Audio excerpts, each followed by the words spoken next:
وذكرى للعابدين وإسماعيل وإدريس وذا الكفل كل من الصابرين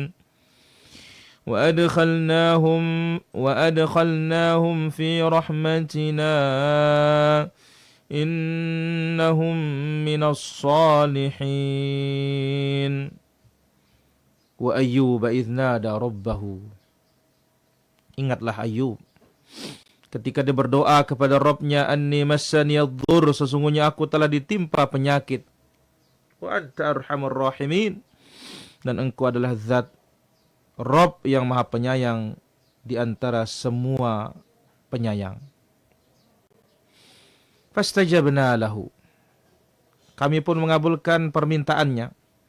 Fakashafna ma bihi min dhurrin, lalu kami lenyapkan penyakit yang ada padanya. Wa atainahu ahlahu wa mithlahum ma'ah, kami kembalikan keluarganya kepadanya dan kami lipat gandakan bilangan mereka. Rahmatan min indina, itu sebagai rahmat dari sisi kami. Wa dzikra lil 'abidin, dan menjadi peringatan bagi yang menyembah Allah Azza wa Jalla. Wa Ismail wa Idris, Ismail dan Idris dan Dzulkifl semuanya termasuk orang-orang yang sabar. Wa adkhalnahum fi rahmatina, dan kami masukkan mereka ke dalam rahmat kami. Innahum minas salihin, mereka adalah bagian dari orang-orang yang saleh. Ayuhal hadirun, para pemirsa yang dirahmati Allah Subhanahu wa taala. Ayat yang mulia ini masih berbicara tentang pemberian Allah Subhanahu wa taala, kasih sayang Allah Subhanahu wa taala kepada hamba-hambanya, kepada para nabinya, kepada orang-orang saleh yang dikehendaki olehnya.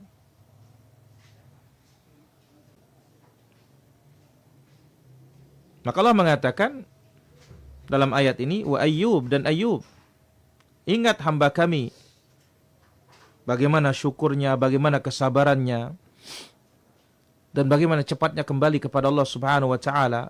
Ayyub, kami uji dia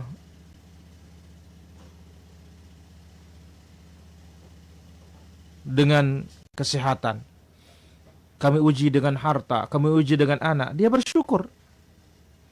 Kemudian kami uji dia dengan penyakit, kami uji dengan hilangnya harta, kami uji dengan hilangnya keluarga, hilangnya anak, dia sabar. Inilah dia orang beriman. Karena disebutkan oleh para salaf, al-imanu nisfan, nisfu syukrin wa nisfu sabrin. Iman itu dua bagian, separuhnya syukur, separuhnya sabar. Maka Allah Subhanahu wa taala menyebutkan, inna fi dzalika laayatin likulli sabarin syakur. Di dalamnya ada tanda kebesaran Allah Subhanahu wa taala, likulli sabarin syakur, setiap yang banyak sabar dan bersyukur kepada Allah Subhanahu wa taala.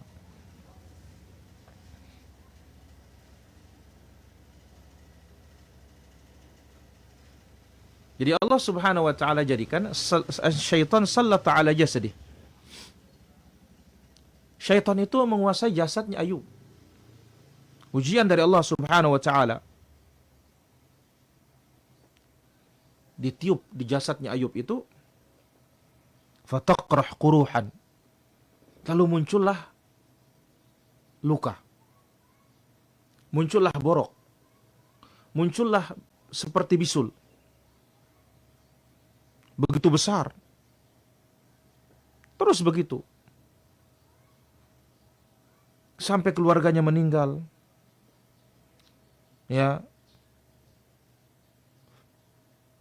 demikian juga hartanya habis. Ini benar-benar ujian dari Allah Subhanahu wa taala.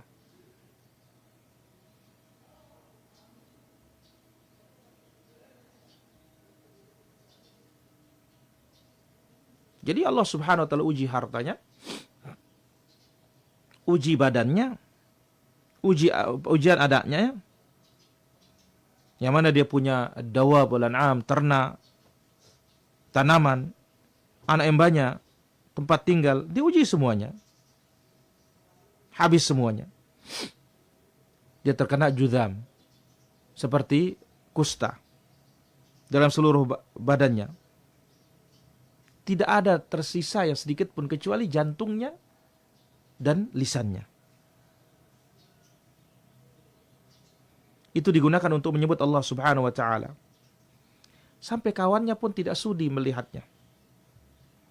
Jijik. Dan ia pun mengasingkan diri. Tidak ada yang mendatanginya kecuali istrinya. Dia mengurusnya.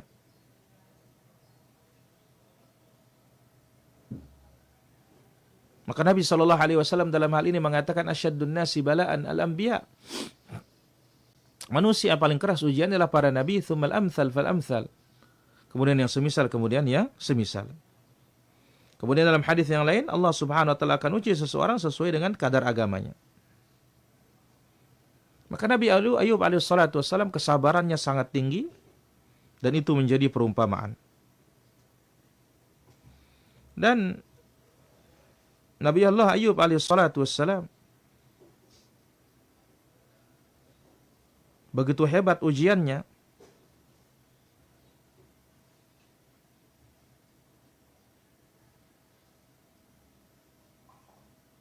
diberikan oleh Allah Subhanahu wa taala,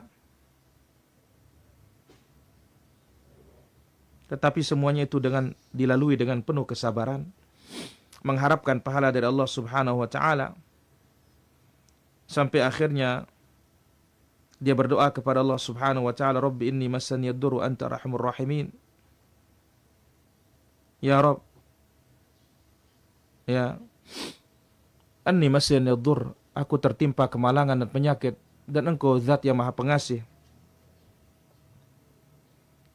Maka dibawakan oleh Imam Az-Zuhri, beliau terkena musibah penyakit ini sekitar 18 tahun. Semua orang tidak ada yang mau mendekatinya, jijik semuanya. Yang dekat apalagi yang jauh. Bahkan orang terdekatnya pun demikian. Bayangkan 18 tahun. Lalu Allah Subhanahu wa taala mewahyukan kepadanya, Urkud birijlika hadza mughtasalun baridun wa syarab. Diperintahkan untuk mandi oleh Allah Subhanahu wa taala, sehingga Allah Subhanahu wa taala mengembalikan tubuhnya seperti sedia kala. Idnada rabbahu. Di sana dia berdoa da'iyan dhari'an. 18 tahun dia bersabar, kemudian dia berdoa kepada Allah Subhanahu wa taala merendahkan diri. Yang mengatakan inni massani ad-durru anta arhamur rahimin. Ya Rabb, inni massani ad-durr, sungguh aku telah ditimpa penyakit. Wa anta arhamur rahimin. Engkau adalah zat arhamur rahimin, yang maha penyayang, yang menyayangi seluruh hambanya. Subhanallah. Begitu hebat ujian yang Allah Subhanahu wa taala berikan kepada hambanya Ayub alaihi salatu wassalam. Dia tidak pernah mengeluh. Dia hanya mengeluh kepada Allah Subhanahu wa taala. Maka ya, dikatakan anni massani ad-durru anta arhamur rahimin. Dia bertawassul mendekatkan diri kepada Allah Azza wa Jalla dengan menyebutkan keadaannya. Dia telah mencapai puncaknya. Nah, dengan kasih sayang Allah Subhanahu wa taala, Allah kabulkan doa-doa hambanya.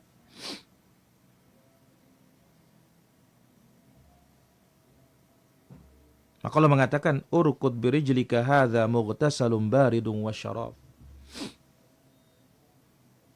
Allah firmankan di dalam ayat yang lain,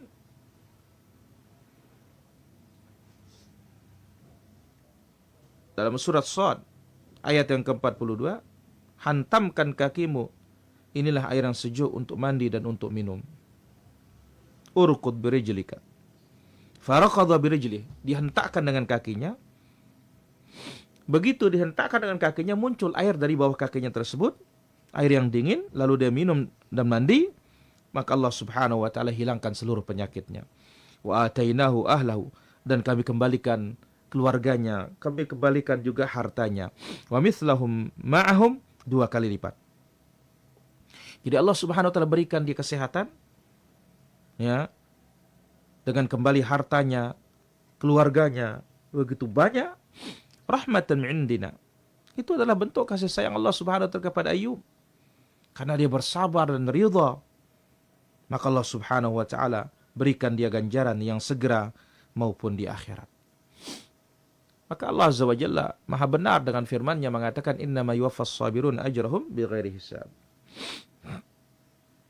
Fakashafna ma bihi min dhurrin wa atainahu ahlah wa mithlahum ma'ahum. Dilipat gandakan oleh Allah Subhanahu wa taala dari ujian yang telah lalu. Adapun harta telah disebut oleh Nabi sallallahu alaihi wasallam bahwasanya Allah Subhanahu wa taala turunkan kepadanya rajlan min jaradin min dhahab, yaitu kaki-kaki atau dikirimkan kepadanya oleh Allah Subhanahu wa taala belalang emas. Ya, dikirimkan belalang emas. Maka Nabi Ayub alaihissalatu wassalam kumpulin belalang-belalang emas tersebut. Di sana Allah Subhanahu wa taala bertanya kepadanya, "Ya Ayub, kamu mau masih ngumpulin harta?" katanya. Dijawab oleh beliau ya alaihissalatu wassalam, "Man dzalladzi yastaghni an barakatika ya Rabb?" Siapa yang tidak butuh kepada keberkahanmu ya Rabb?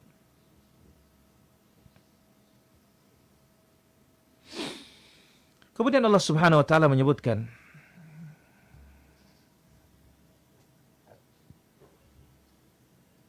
rahmatan min indina wa dzikra lil 'abidin. Itu rahmat dari kami dan peringatan bagi orang-orang yang beribadah kepada Allah Subhanahu wa taala. Menjadi pelajaran bagi orang-orang yang patuh kepada Allah. Ketika dia melihat apa yang menimpa Nabi Ayub dengan berbagai macam musibah dan bencana, kemudian Allah Azza wa Jalla balas kesabarannya dengan balasan yang begitu hebat, ya, dan ditemukan sebabnya, ternyata sebabnya adalah kesabaran. Maka pantas dikatakan man sabara dzafar. Siapa yang bersabar pasti akan sukses dan beruntung. Maka Allah Subhanahu wa taala puji Nabi Ayub, inna wajadnahu sabiran. Kami temukan Ayub itu adalah orang yang penuh dengan kesabaran. Ni'mal 'abdu innahu awwab. Sebaik-baik hamba dia kembali terus kepada Allah Subhanahu wa taala. Maka dijadikan dia uswah, sebagai suri teladan dan sebagai contoh. Ya. Ketika siapapun ditimpa bencana dan musibah, mengambil pelajaran dari Nabi Ayub alaihissalatu wassalam. Inna wajadnahu sabiran ni'mal abdu innahu awwab. Kemudian Allah Subhanahu wa taala katakan wa Ismail wa Idris wa Dzulkifl. Ingat pula beberapa hamba pilihan kami dari orang-orang yang bersabar dan bersyukur, Ismail ibn Ibrahim al-Khalil, Idris, Akhnuh wa Dzulkifl, semuanya termasuk bagian orang-orang yang sabar. Ya. Mereka sabar beribadah kepada Allah Subhanahu wa taala, bersyukur terhadap nikmat-nikmat Allah Subhanahu wa taala. Maka Allah masukkan juga mereka ke dalam rahmat-Nya. Ya, maka dijadikanlah mereka sebagai anbiya, dijadikan mereka menjadi para nabi, dan Allah Subhanahu wa taala muliakan mereka dan masukkan mereka ke dalam golongan orang-orang yang saleh. Dimasukkan mereka ke dalam golongan-golongan orang yang saleh.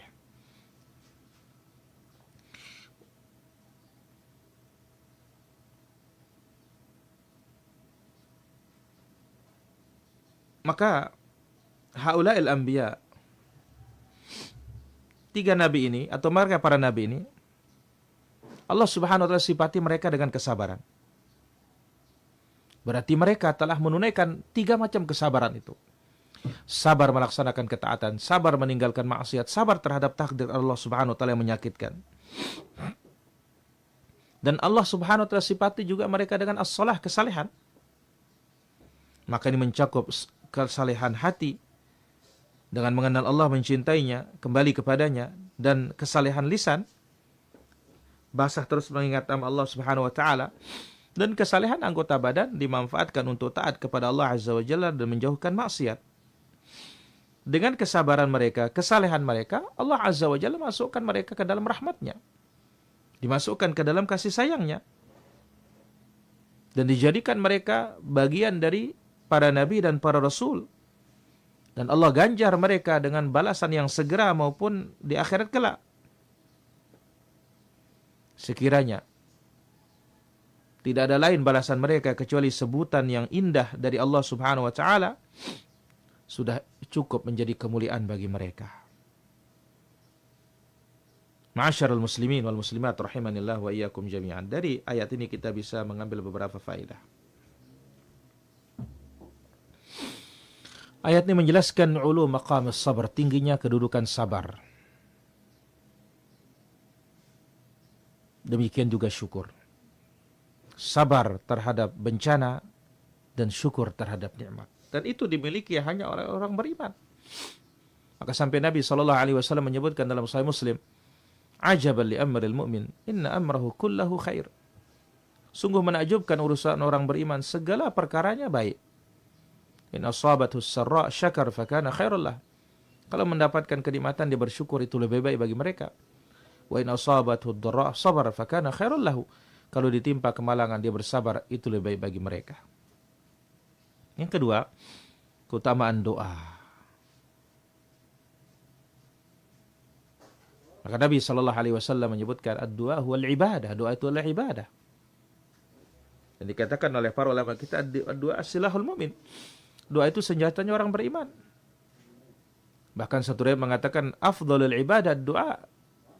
Ibadah yang paling afdal itu doa.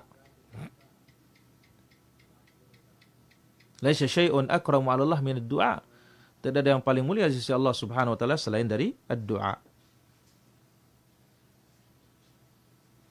Dan semakin banyak orang berdoa, maka jawaban itu semakin dekat. Itu sebabnya Nabi SAW menyebutkan dalam hadis riwayat Imam At-Tirmidzi, "Man lam yas'alillah yaghdab alaih." Ya, siapa yang tidak minta kepada Allah Azza wa Jalla, maka Allah murka kepadanya. Berbeda dengan makhluk, semakin sering dimintai dia yang marah. Tapi Allah Subhanahu wa taala semakin sering dimintai, dia sangat senang. Yang ketiga,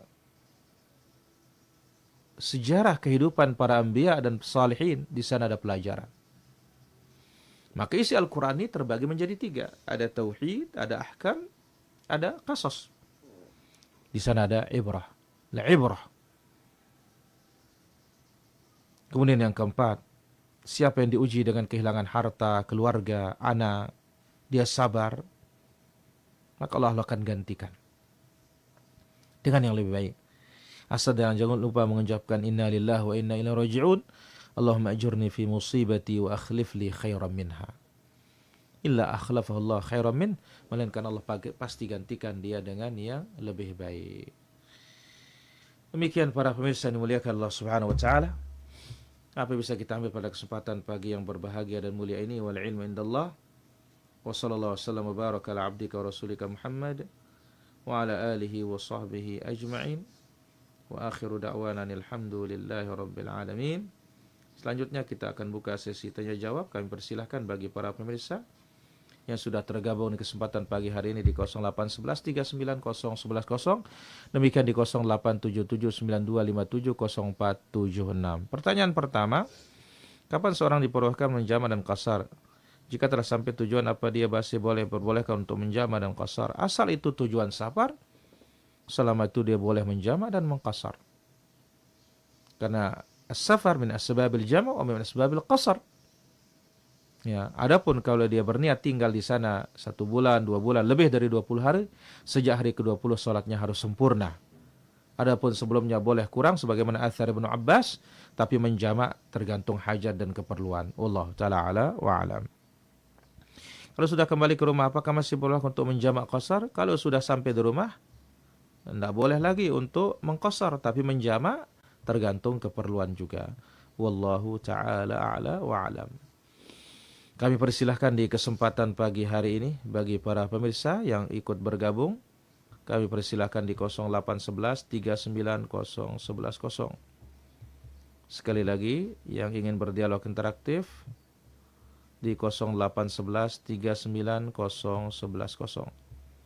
Kami silahkan bagi para pemirsa di kesempatan pagi hari ini. Demikian juga di 087792570476. Kami persilahkan. Mumpung masih ada waktu.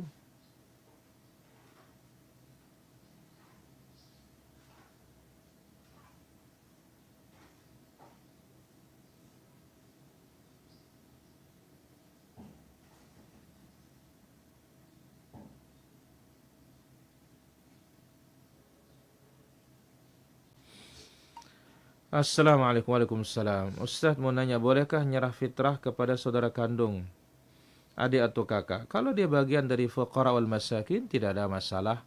Wallahu ta'ala ala wa alam. Asal mereka bukan dalam tanggungan keseharian kita. Kami persilahkan bagi para pemirsa di kesempatan pagi hari ini yang sudah ikut bergabung Kans Media Sunnah, demikian juga Waisal TV maupun Rinjani TV maupun Satu Radio. Kami persilahkan di 0811 390110 atau 087792570476. Pertanyaan berikutnya dari Kans Media Sunnah. Assalamualaikum. Waalaikumsalam. Saya pernah membaca bahwa air menjadi mutanajis setelah terpisah dari bagian sebelumnya najis, tanpa memandang warna, bau, dan rasa tersebut. Bagaimana jika air tersebut tergenang di lantai, tidak akan terpisah dari lantai tersebut? Dalam kasus seperti apakah najis hukumnya tidak menyebar meski diinjak oleh kaki yang basah, sehingga kita dapat membiarkan airnya sudah netral? Najis tersebut kering kemudian sah kita menghilangkan najis ainiyah dengan sabun atau pewangi? Pertama, ya, kalau air itu memang mutanajis, ya, dan al-rajih dari pendapat para ulama berdasarkan ijma' para ulama bahwasanya air itu akan najis apabila berubah warna, rasa atau bau. Nah, ketika air ini ya sudah najis, terpisah dari bagian sebelumnya, tetap selama unsur yang tiga itu, salah satu dari tiga itu terpenuhi, mau dipisah kemanapun dia najis. Tapi kalau sudah kering, maka sudah hilanglah najisnya. Karena Nabi SAW ketika menghilangkan kencingnya badui yang di masjid, Nabi SAW da'a bidhanubin min ma'. Dia minta satu ember air, fahriqa alaih, dituangi, lalu tanahnya tidak dibuang oleh Nabi SAW. Ini menunjukkan bahwasanya kalau sudah hilang dan kering, maka sudah tidak lagi najis. Adapun itu najis, kita injak, pindah ke tempat lain, ya semuanya akan menjadi najis. Itu sebabnya Nabi SAW kenapa melarang sahabat untuk mengusir sahabat yang sedang kencing ini. Wallahu ta'ala ala wa alam. Pertanyaan berikutnya, bolehkah memperlama sujud terakhir dalam sholat? Ada yang menurut sesuai sunnah, tapi kita ingin berdoa. Tidak boleh memperlambat sujud akhir itu, memperlama. Karena semua sujud itu tempat doa. Ya, justru suatu yang sangat janggal, kok sujud terakhir saja lama, sebelumnya yang sekian lama itu mau diapakan? Ya, ini babnya mungkin kalau kita sholat sendiri. Kalau kita berjamaah, kita harus ikut imam. Bagaimana mungkin akan berlama-lama untuk sholat? Wallahu ta'ala a'la wa'alam. Kami persilahkan bagi para pemirsa yang sudah ikut tergabung. Kita angkat telepon pertama di sini. Ya, halo? Halo? Ya, silakan pertanyaannya. Ini saya mau bertanya, waktu yang 5 waktu ini apakah mana waktu yang tidak ada qobliyahnya atau ba'diyahnya? Baik, ditunggu jawabannya.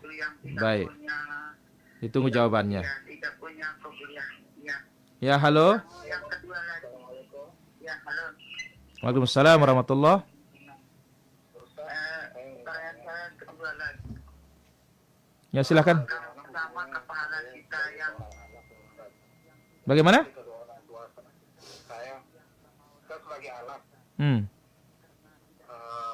kedua orang tua saya kurang baik hubungannya, Ustaz. Jadi ibu di rumah itu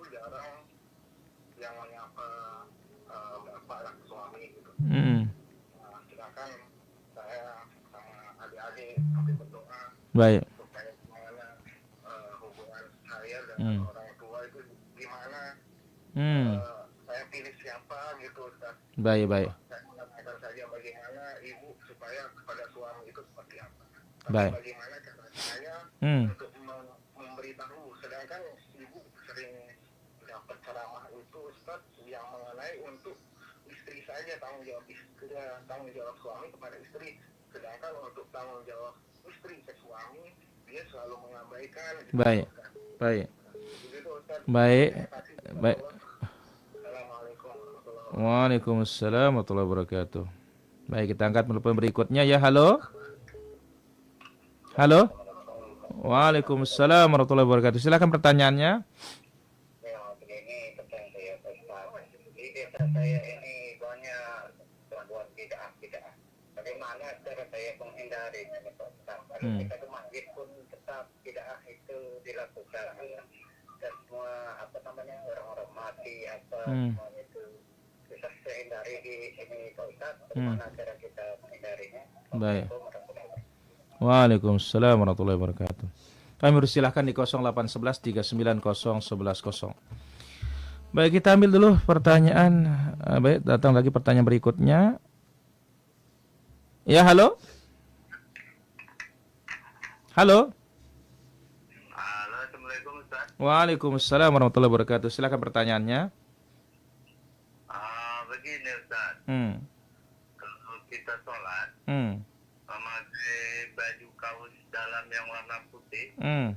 apakah dibolehkan Ustaz? Itu saja. Itu. Baik. Assalamualaikum. Waalaikumsalam warahmatullahi wabarakatuh.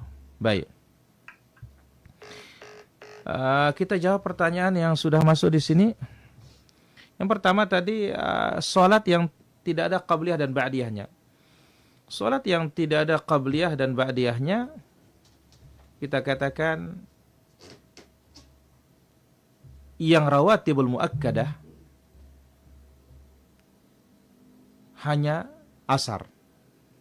Tidak ada qabliyah, tidak ada ba'diyah yang muakkadah. Tapi kalau mau qabliyah silahkan, ba'diyah juga silahkan untuk zuhur dan asar.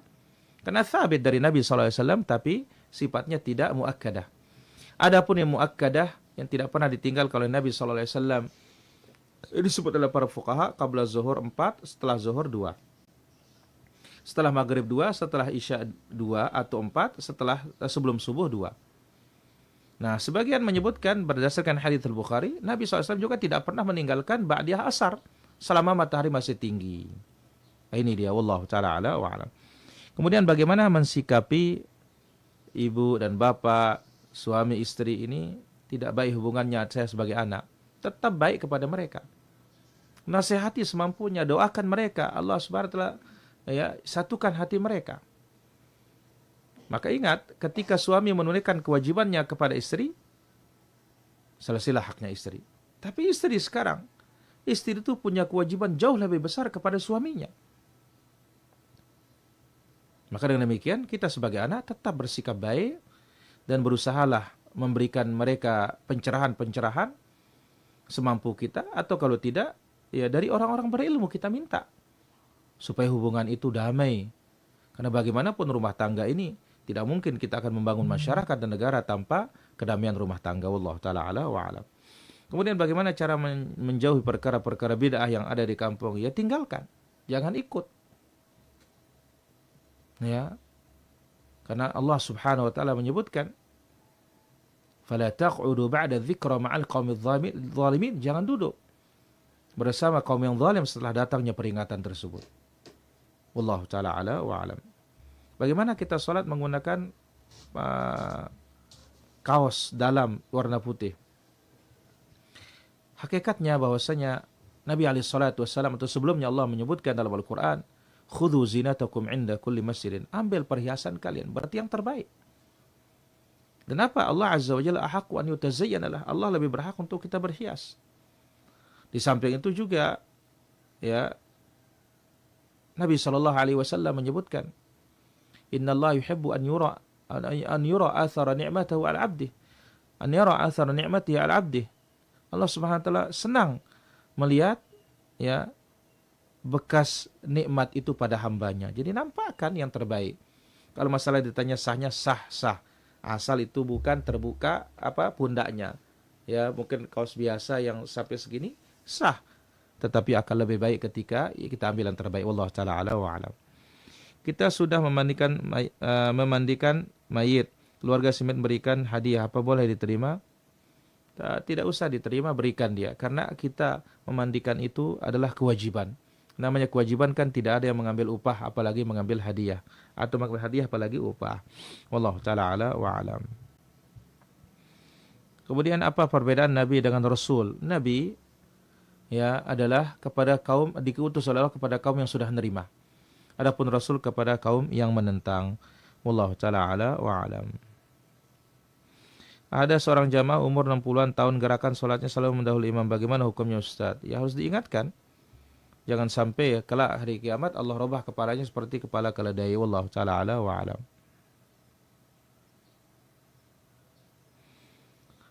Ayah saya selalu pergi ngaji tiap hari, tapi di rumahnya mau makan enak, semua serba siap.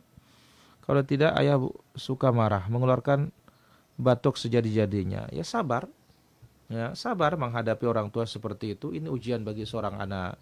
Wallahu taala ala wa alam. Kami silahkan di 0811 390110 atau di 087792570476. Pertanyaan berikutnya dari Kanz Media Sunnah. Apa boleh puasa 6 hari Syawal tidak berurutan dan digabung dengan Ayyamul Bid, Senin Kamis? Kenapa tidak boleh? Sangat boleh. Selama bulan Syawal, karena Nabi sebutkan dalam Sahih Muslim itu, man shoma Ramadan thumma atba'ahu sittan min Syawal. Siapa puasa Ramadan lalu diiringi dengan 6 hari bulan Syawal. Jadi bebas mau di awal mau di tengah. Nah, kita pilih Senin Kamis supaya dapat dua pahala, bagus. Kita pilih Ayyamul Bid supaya dapat 2 pahala, bagus. Wallahu taala ala wa alam. Bagaimana solusi bagi orang laki-laki tidak memiliki hasrat terhadap wanita? Bagaimana harus menahan nafsunya sedangkan ia memiliki hasrat terhadap wanita? Ya dia nikah. Kalau dia punya hasrat dia menikah. Kalau tidak maka tidak mampu dia berpuasa. Karena Rasul sallallahu alaihi wasallam menyebutkan, "Wa man lam yastati' fa 'alaihi bis-shaum fa innahu lahu wija." Yang tidak mampu dia puasa itu akan menjadi perisai baginya. Wallahu taala ala wa alam. Mana lebih afdal, saya mendoakan orang tua yang telah meninggal dari rumah atau ke kuburan? Doakan setiap saat. Tidak mesti harus ke kuburan. Datangi kuburan dan ziarahi, tidak ada masalah. Tapi jangan pilih hari-hari tertentu. Wallahu taala ala wa alam. Bolehkah saya pergi ikut rombongan sama keluarga ya besok merayakan lebaran? Lebaran dalam Islam itu hanya 2. 1 Idul Fitri dan 2 Idul Adha. Tambah hari Jumat. Tidak ada lagi selebih dari itu.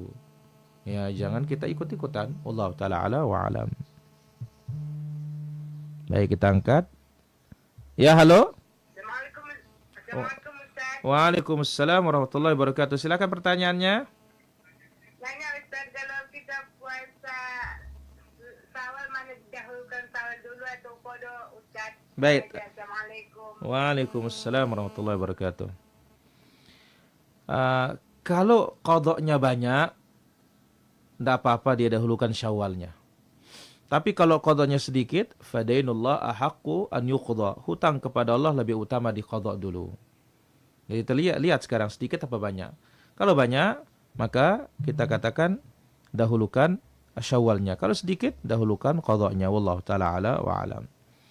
Pertanyaan berikutnya, bagaimana hukum kita beli emas cicilan seperti contoh di bank? Dibeli dahulu oleh mereka, lalu kita nyicil ke BSI dengan kesepakatan angsuran sekian kali. Ini nggak boleh kalau yang seperti modelnya, karena akan ada pertambahan harga. Ya, nah, Nabi sallallahu alaihi wasallam memberikan syarat, la tabi'udz dzahab illa bidzahab, ala tabi'udz dzahab bidzahab, wal fiddah bil fiddah, wal sya'iru bisya'iri, lahan bihain wa mithlan bimithlin, wa yadan biyadin. Ya, jangan kalian jual beli emas dengan emas, perak dengan perak, gandum dengan gandum, syair dengan syair, kecuali semisal dan kontan. Wallahu taala ala wa alam. Assalamualaikum warahmatullahi wabarakatuh. Hukum tentang foto barang-barang bersama non mahram bagaimana Ustaz? Terkadang terjadi saat lebaran, harus dihindari. Ya, kecuali kalau sifatnya ini adalah dokumentasi, enggak bisa enggak, tapi kita berjauhan, ya. Hadza minal baliyah ini, termasuk mimma ta'ummu bihil balwa begitu. Sesuatu yang susah kita menghindar, maka mudah-mudahan tidak ada masalah. Ya. Dan kalau itu sebagai dokumen, tapi sebagai bentuk hanya kita bersenang-senang mengumbarnya, ada tidak boleh, wajib dihindari. Wallahu taala ala wa alam. Kami persilahkan bagi para pemirsa yang sudah ikut tergabung di kesempatan pagi hari ini di 0811 390110. Demikian juga di 0877 9257 0476. Sekali lagi, yang ingin berdialog interaktif, kami persilahkan di 0811 390110 atau di 0877 92570476 di XL. Kami persilahkan, mumpung masih ada kesempatan di pagi hari ini. Tafadhalu bagi para pemirsa.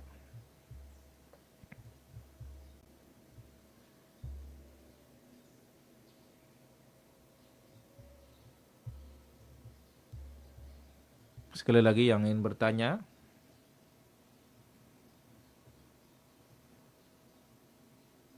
kami persilahkan di 0811 390110. Silahkan yang ikut bergabung di kesempatan pagi hari ini, Sabit Polak, ya, maupun yang lainnya di 0811 390110 atau di 0877 92570476. Baik, nampaknya sudah tidak ada lagi. Nanti kita sambung insyaallah taala maghrib wal isya. Semoga apa yang kita ambil bermanfaat. Wassallallahu ala nabiyina Muhammad walhamdulillahirabbil alamin. Wassalamualaikum warahmatullahi wabarakatuh.